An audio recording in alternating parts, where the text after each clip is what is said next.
3, 2, 1, go. We're live. Hey, everybody. This is live at Epiphan. It's Thursday. It's 3 o'clock. We've got a fancy new graphic here. Whoa, splash screens. This is too much. Countdown timers. That's right. A lot of experiments for another day. Yeah, we're going to try and bring the show to the next level. We've got big ideas here. Yeah.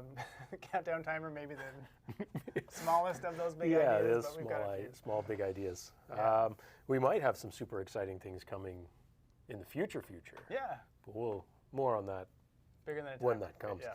Bigger than a countdown timer, yeah. So we have lots of people in chat saying hi, so I'll get to you people and say hi shortly. But what are we talking about today? Well, we're talking about Facebook Live, put in a bunch of new features. So people always like it when we talk about Facebook Live because we know it's such a popular destination for live streaming. It is. And they're doing their best to make it even better. And these things take a while to roll out, it seems. I guess when you own half the internet, yeah, you don't just turn a switch. You set the timetable. Yeah, you don't have to wait for other people.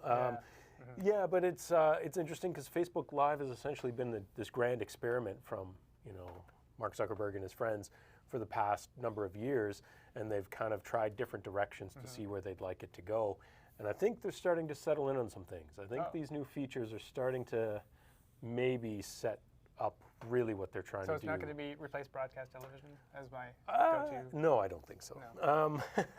But probably the first thing that made us really think about this was the news recently, and I think most of our viewers may have already seen this. If they haven't, you should probably check out our own Facebook page, obviously, Epiphan Video, but also the Webcaster X2 Facebook group that one of our viewers had created a couple of years ago.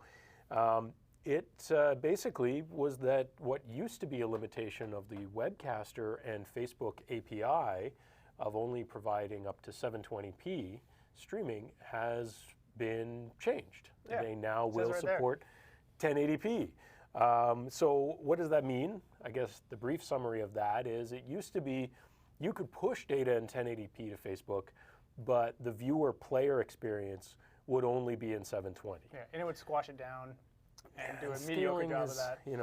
So now you can send in 1080 Yes. and you can view in full HD 1080. That's right. So the short answer is for those of you who are doing live streaming at home, if you use a device like the Webcaster X2, there are other devices that will also send up 1080p streams. Your viewers will be able to watch it in big, beautiful 1080p. Yeah. But if you try and stream from your laptop, like I'm about to do here, you're limited to 720p. Yes. So it's going to be a smaller image, not look as great. So there's sometimes advantages to using verified applications. Right. Like Yeah, so Webcaster this was the API change. That being said, what you're doing in your laptop to being the custom RTMP stuff, funny enough, it's curious that although generally the generic common RTMP push stuff to Facebook doesn't officially support 1080. Again, you can send it in 1080, but the most viewer experiences will not be in 1080. Some people's accounts are enabled for that. That's funny. And I think they're rolling that out. There's no official word on that, but I think they're slowly rolling that out.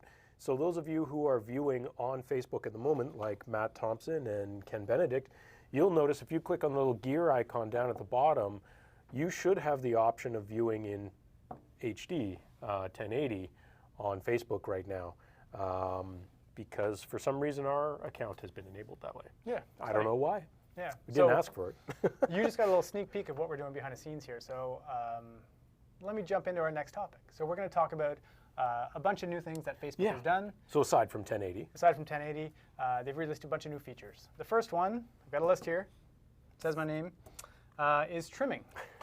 So if you pop up my screen here, you can see what I'm doing. So I've got a live stream happening right now of using this computer here with this little webcam pointing at me. And what I'm going to do is I'm going to end this and show you what trimming means. So if I end this application here, yes, I want to end it. When I go over to my fake testing page with this awesome looking dog picture, which is pretty much your dog. I wish this was my dog, yeah. Well, we're going to see this video populate here in a moment of this live stream that we just did. Hopefully. Hopefully, yeah. We're doing a live demonstration. Nothing ever goes wrong. That's right. Hey, there it is. Look. Remember this like 2 minutes ago? Yeah, That was okay. awesome. So now what I want to do is there's all these shots of my big bald head from the back. Right. Which some say is my best side, but I want to trim that out a little bit. So what I can do is go into this video and edit the post. Can you see what I'm doing here? No, I'm going to zoom in a bit. Yeah, we can zoom in a bit. That's Yeah, the okay. weird, are you on mobile? Are you not? Well, Yeah. both. I'm going to edit this post. And then what I have here on the right side of my screen are some tools. Normal kind of tools around video, like subtitles and polls and tracking. Not all of these are new, but some of those people may not have seen Yeah, before. we'll get into some of these after. Yeah. So the one we're talking about today, the first one is video trimming. So I can come into this little trimming editor, and you can see here, zoom out a little bit. And there's my whole big, beautiful video. And then I can trim it and decide exactly where I want to start. And I think I'm going to trim it right to where I started sort of talking into the camera, which is 80% of the video. Here we go. Okay, so I'm going to trim it to here. I can also see it gives me a time code, which is really nice. So if I know I spent exactly 3 minutes blathering at the beginning, you can cut that off. Cut that off. We had a timer running for a little bit. Yeah, we always know start the show with afterwards this starting soon screen, so we can come in and edit we'll be able to this. go back in there and trim that 10 seconds or whatever it is. Exactly. So I save this, and then presto. However, it's not usually so presto-y. It's more like, okay, we'll get on that. Yeah, they have to re-encode it, right? So Yeah, it takes a little bit for it to kind of do a little bit of that re-encode. But you get a notification, like you just see there, saying, hey, your video is successfully trimmed, ready to watch. Yeah. And Cameron noticed something earlier that while it's processing, kind of get these bars on the top and bottom. Yeah. I don't know if that's intentional or a thing, but if you refresh the page afterwards, they go away once the process is done. So there's some good indicators as to how, what so there it is. let you know that it's doing it. Yeah. So it trimmed our video, which is great. I did learn that you can go back into this video after and say, you know what, actually I want to adjust that trim and move it. It says it kind of works, but in my experience, it didn't really work. So maybe that's it's a new feature. A bit buggy. Because theoretically, you might edit it and then realize you wanted that extra. Yeah, completely change your mind, and all you want is a starting screen soon. Screen. So that's what I learned about that. But overall, it's a good tool for those of you going live because it gives you a chance to do your kind of pre-roll content around. Exactly. I'm getting ready to go, but I'm not quite ready yet. And make sure you start it, make sure it looks good, make sure all your settings are right, and then go live, which is a nice feature to have. Well, again, we're trying to reuse this as VOD, and people don't want to see countdown timers or anything like that on a VOD. They want to jump right into it. And we know if people go way back in our library of live shows, we've covered things about how to effectively use it, what the metrics are around viewership. And with Facebook, if there isn't something engaging and interesting in the first 5 seconds, people scroll past it. Yeah. So trimming off your countdown timer for Facebook consumption can be very important to make sure people jump straight into it. So it's a great tool that they have that there now. I think it's very good. And we got a nice zinger from Thomas making the ball joke right off the top. It's not a beer joke, it's a ball joke around here. So those are the two safe domains around here. Yeah. And I saw we see Tim Trott here as well. So thanks for everybody for watching. Yes. We've got a bunch more features we're gonna go through. This trimming one was the first one. Yeah. And then the next one, George, it says your name here, longer streams. Yeah, so the other thing that changed, was for those of you who have been familiar, and again, Webcaster users would know this, previously the rules around how long you could stream and still get a VOD conversion have changed. And this was a limitation of the API and of Facebook in general before, that you could only stream for 4 hours if you wanted it to convert to VOD. If you streamed longer than that, it would just delete the post after you're done. It would just disappear. They've now increased that. They've doubled it. It's now 8 hours.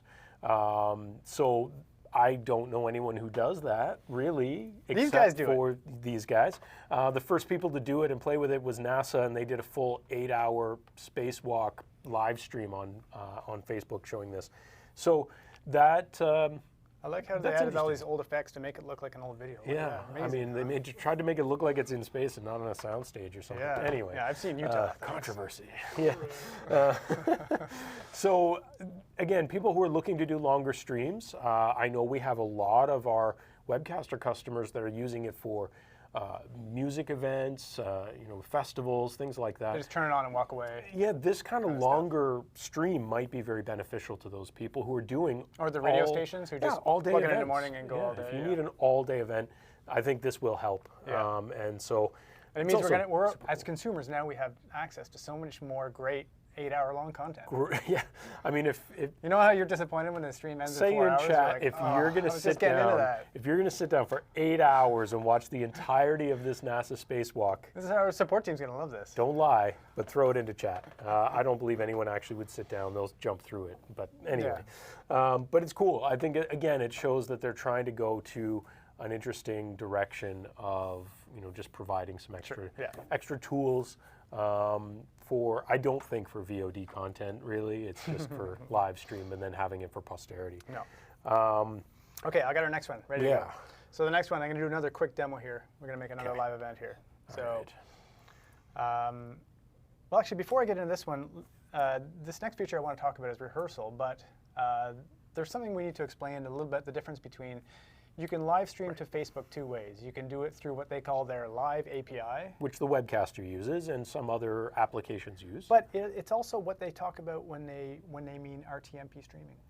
Right, but that's a different method. Yeah, so there's kind of like 3 methods. Yeah. There's direct API method where your device or your software or just goes, Facebook, can we stream there? And Facebook goes, yes. That's the most basic API connection. Your webcam in your browser, which I think you can show here. Yeah, that's the that's what they'd call the non-API version, right? And then there's the RTMP. Yeah. So when I'm in this UI here, which we can look at, you can see I have 2 ways to connect to Facebook. One is with the camera, which is this little webcam here. Yeah. Or if it's your phone, it'd be the same kind of situation. Or I can hit on connect here, and you'll note when I do that, I get access to different settings here. Yeah. So from camera, I don't have settings at all in this window. But when I go to connect over RTMP stream, suddenly I see, there you go, my stream's up and running because I'm still streaming from OBS. But some of those settings are really interesting. Yeah. And I guess the main thing there is you get access to different options on whether or not you're doing a webcam in a browser, an API integration, or even generic RTMP. There are some differences. So depending on some of the interaction tools you might want, you might be choosing one of those or another.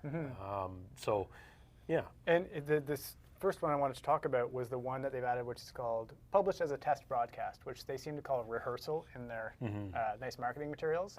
But it just totally different name. And then in the UI it's called Test Broadcast. Right. But it basically means it allows you to do a complete test privately on your page, so you can see what it looks like. You can try out some of the other new features, the interactivity features, make sure everything's going to go well, because if you're going to do a live stream for 8 hours. Well, professionally, for some other company, you kind of want to make sure it's going to work. 8 hours or otherwise. So it does help professionals. Or if you're just into rehearsing your show, which we wouldn't know anything about because we don't. This is the rehearsal. We just go live and hope for the best. Yeah. But I was playing around with my own personal page, and I noticed that, again, some of those things are different. If I'm looking at my timeline, that setting doesn't exist if I'm creating a post. So it's only to a page or a company or and I think the reason for that is that on your timeline you can set the privacy to be private and me only. Oh, and you can't do that on a page. You can't do that. If it's a public page like our corporate page, you can't do that. Yeah. But rehearsal mode does allow you to do that. Cool. So it's a way of you running some tests, which is a great benefit to us. We can run tests on our own corporate page. Yeah, if you're developing Facebook tools like we are, it's pretty handy. it helps. Yeah. So I think it's an interesting one for people who are running really scripted content and running rehearsals. That's especially people who don't have a big group helping them out with it. Yeah. I think that could be a big benefit to just to make sure that they work out all the kinks before they go live for real. So interesting tool. Yeah. I don't know. It's different. It's a needed tool. It's kind of different. It's not that there weren't other ways around it, but it's nice that they're kind of building it in that way. Watch parties, George. Watch parties. So this is kind of an experiment that we've seen a little bit on YouTube in a different way. Is that their premiere thing? Yeah, they do a premiere for VOD videos where they try and get live interaction when it gets posted. There's a whole live chat. This is a bit different. This is trying to promote ahead of time, get a whole bunch of people together, and watch that live stream. And we've played around with it a little bit. We'll probably do it more in the future in terms of trying to generate interest for our You kind of have to have Facebook a bunch of streams. buzz about an You event, do, but though. You can't you just know, go like your regular show. If you think on about, Tuesday. you know, when we were kids, things like DVRs didn't exist, and you know whatever, and you wanted to watch a television show. Yeah. You know, you went through TV Guide, you knew the time and date and the channel, and you You all got got TV Guide? Yeah, you got all, man. you all get together as friends and you think it watched was it a at that time. newspaper. So this is a similar idea, right? It's like, hey guys, let's all get together at X time, X place, and watch this content. Yeah. Not in the same room, of course. I don't want to No, talk to I you. mean and look that's at you. I crazy. just- This is the modern age. No one is in the same room anymore. Yeah, even this is quite uncomfortable, let me tell you. But I think it's an interesting way of trying to, again, get group interactions, get people together to all simultaneously share that content instead of after the fact, maybe saying, hey, I just watched this, check it out. And again, I think for content creators, it helps bring up the buzz ahead of time, which is kind of for cool. sure. Yeah. Okay, next one is, this is kind of neat, Facebook Live on Facebook Lite. That's really the main part I just wanted to say. Live on Lite. Live on Lite. Yeah. But there's an app called Facebook Lite. I don't know if you know about it. It's a lightweight version of Facebook for your mobile phone. So if you have a clunker of a phone like my like your ancient Apple iPhone 2 or whatever it is. Slate or whatever it is, it'll run more smoothly on older devices. And now those older devices who are running Facebook Lite can watch Facebook Live. So like basic a thing. year ago when Lite came out, I experimented with it because it uses less data. My phone's so small I can't even find it. Runs faster. There's a bunch of reasons why you know, if you're not a huge obsessive fan of social media, Lite actually had some good advantages. But I stopped using it because some things I did want, like video, didn't work. Yeah. So now they've added that, so it makes it a little more usable. And I might now go back and maybe look at. Go back to Lite. GIFs also didn't work. GIFs, depending on how you want to pronounce it. Yes. Yeah. Yes. Cool. Animated moving. Yeah, exactly. They didn't work either. And I mean, how can you have make memes without that? I know, you don't even write emails I anymore. know, I You communicate only in send memes. I don't know how you communicate in memes. So, you know, that obviously was a problem too. So Yeah. then they need to fix that next. This next one's for you. It's a shorty. Yeah, so the other thing they've added is a bunch of new analytic things in the Creator Studio. And Creator Studio itself is kind of new. It used to If be you haven't called played with something Creator else. Studio, it's kind of a whole other world. We can do a show on that. Yeah. But for all you nerds about the metrics and the numbers, they have a whole bunch of new analytic tools. One of the things that a lot of people found lacking about Facebook versus YouTube was the analytics. If you really care about that, the previous Facebook generation tools were really not great. Yeah. They were lacking. Sure. They've updated that. They've added a whole bunch of new ones. So if you really want to dive into your analytics and figure out all the pieces and understand the numbers, if you're into that, tools are much improved. I'm not the numbers guy, so that's you. Yeah, that's cool. I like that stuff. Yeah. Okay, there's a You couple of other not so new features, but they're recent, and I don't think we've talked about them on this show. In fact, we haven't even really played with them. No. But we can tell you can do interactive things like polls throughout the show. And I guess one of the reasons we don't really do polls is because we're broadcasting to Facebook and YouTube and Twitch and last week Reddit and other places at the same time. So these individual platform-specific tools like that, they're just more work. Yeah, so we haven't played around with those too much. But if we go back to your laptop, we can kind of show where those are configured. So one of the things you have is that interactive tab there. And that interactive we lost my tab. signal. No, there we go. Okay. So the interactive tab is interesting when you're creating something because there's a few things here. There's polls, which you can put some different poll questions in there. You can play around with that stuff. That's cool because a lot of people on Twitch, I've noticed, they'll use straw polls and they'll just put a link in their chat to a straw poll. But then you're people involving promoted a third. them. This is like full kind of overlay options, that kind of thing. I mean, you can create polling in Facebook pretty much any time. So that's a cool tool. Yeah. The other one up there at the top. I've got it going right now. I've got this live video happening. Preview. What is it? I actually don't even remember what this did. It's been a while since I played with it. Yeah. But yeah, polling should be there. Oh, it's all ending. It's all anyway. Yeah. So polling's kind of cool. I think that's a great interactive tool.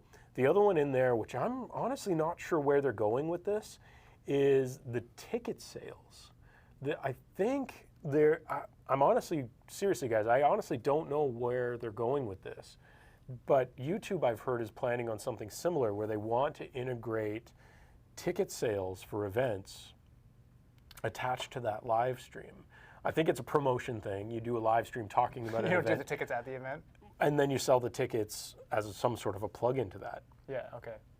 I think that's interesting. I think, in a way, it makes sense more for Facebook than for YouTube, just based on how people consume People are more interactive content. And people use Facebook more for promotion in terms of, here's a 45-second video promoting an event. By the way, you can buy your tickets and everything's embedded. Combined with the fact that live streaming is probably the most popular tool. Announcement. No, it's the most popular tool for doing online sales. Right, exactly. So, we have a giant comment on screen. Whoa, yes. That's, yeah. Okay. Cameron's trying to send us notes in class. Got it, okay. And we saw them earlier and I was ignoring it. No, and yes, I'm getting to it, Cameron. Thank you, Mr. Producer. But so the ticket sales thing is interesting. And again, coming back to, we know some of our Webcaster customers do a lot of live events like music concerts and things like that. I'm curious to know, and throw it into chat, if you would actually consider ever using a feature like ticket sales through a tool like that. Maybe run a promotion, sell the tickets, and then live stream it. I don't know. I'm We curious could do an to see where that interactive goes. poll and find out, George. We could. Someone else would have to do that because you're not logged into the right account at the moment. No. But as Cameron was reminding me, I do need to look at chat. And so I do appreciate everyone throwing things in here, chatting and asking some questions. One of the questions I've seen on both Facebook and YouTube is asking about rehearsal mode and whether or not, Ken was asking, is rehearsal option viewable by admins only? Yes, is my understanding. And editors. Yeah, and editors. So there's roles you can assign Yeah. as part of the Creator Studio stuff, I guess. I don't know. Yeah, well, it's I kind just of get like, given roles. it would be I don't- sort of restricted anyway because you wouldn't usually allow people other than admins and editors to live stream to your page. Maybe some wild page, we're certainly not that bold. Exactly. The other question Ken had was the 1080 feature only for certain hardware encoders or for software encoders too. A little bit of both.